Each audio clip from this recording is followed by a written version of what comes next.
Bonjour Jean-Luc. Bonjour Christophe. Alors ce centenaire se prépare? Il se prépare bien avec le service de formation permanente dans le diocèse. On est en train de réfléchir à la façon dont, dans divers endroits du diocèse, on va pouvoir travailler ce thème proposé par l'évêque sur l'engagement des chrétiens dans la société, spécialement avec les prêtres, les diacres, les animateurs en pastoral, avec les EAP aussi, avec différents outils qu'on est en train de préparer pour tout le diocèse. D'accord. Alors moi, ça se prépare pour moi parce que je viens de rencontrer plein de gens très sympas qui s'engagent dans cette société de manière très différente. Et il y en a quelques-uns d'entre eux qui nous ont donné des pistes aussi pour nous engager, nous, dans cette société. Tu as dû voir plein de belles choses dans le diocèse. Plein de beaux visages, plein de beaux sourires, plein de belles actions et puis des choses très concrètes, réalisables à notre échelle. Vraiment, je trouvais que c'était de beaux engagements dans la société d'aujourd'hui. Tu vois, ce qu'on va essayer de travailler, de découvrir, c'est que ces gens-là, ils vivent quelque chose de la diaconie de l'Église. Diaconie de l'Église, ouais. C'est-à-dire?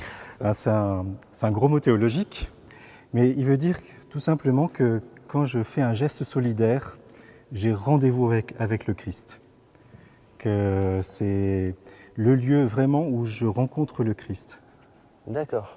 Tu vois, l'évangile d'Emmaüs commence par deux disciples qui marchent ensemble. Ils sont déçus, ils sont tristes, ils sont un peu dégoûtés de la vie, ils viennent de perdre leur ami, etc. Et ces deux disciples, ils représentent un peu tous les gens qui sont blessés par la vie. Et Jésus, ressuscité, il s'approche d'eux. Et ce qui est très fort dans ce texte, il ne cherche pas à se faire reconnaître. Il va marcher avec eux, il va s'intéresser à ce qu'ils vivent, mais il ne cherche pas à se faire reconnaître, il marche avec cette humanité blessée. Et cette image-là, elle nous parle de l'Église et de sa mission dans la société d'aujourd'hui.